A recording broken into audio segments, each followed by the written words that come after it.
Pakar hukum dan tim advokasi yang membela Roy Suryo CS hadir di Polda Metro Jaya untuk menyerahkan 2 dokumen penting. Yang pertama, surat permohonan gelar perkara kasus yang sebelumnya pernah dimintakan sejak Juli namun belum ditindaklanjuti. Kedua, daftar ahli tandingan yang diusulkan untuk dimintai keterangan dalam proses penyidikan.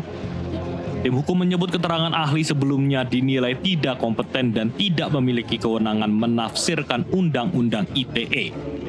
Karena itu, mereka mengusulkan ahli pidana, ahli ITE, ahli bahasa forensik, hingga ahli yang pernah terlibat dalam penyusunan UU ITE.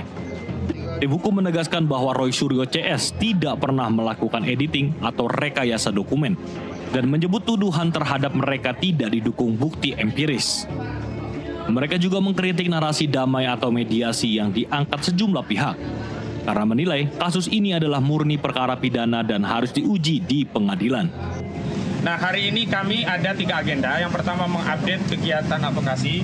Kedua, menyerahkan surat permohonan gelar perkara khusus yang sebenarnya dulu pernah kami mintakan di 21 Juli yang lalu, tapi belum ditindaklanjuti oleh bagian Kabawasidik di Reskrim Polda Metro Jaya, dan nanti kami akan kirim kembali begitu.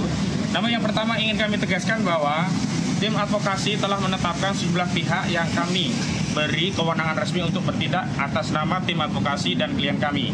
Karena itu kami menghimbau untuk tidak mempercayai siapapun yang mengaku-ngaku bertindak untuk dan atas nama tim juga kasus ini yang berusaha membangun narasi perdamaian dengan siapapun, termasuk ke lembaga manapun.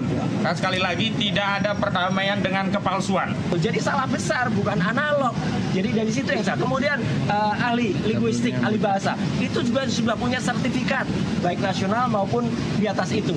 Jadi benar-benar ahli hukum pidana. Anda sudah berulang kali menjadi ahli pidana di berbagai kasus, berbagai hal, bukan yang hanya langganan di depan BAP.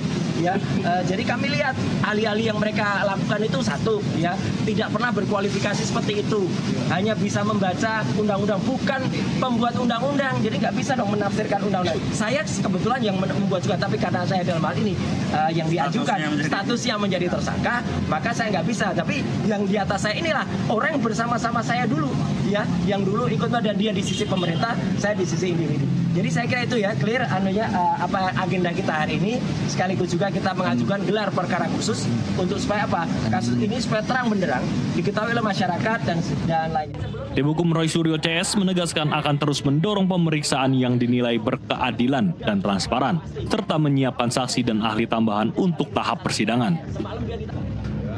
Dari Jakarta, Denny Hardimansyah, jurnalis NTV melaporkan.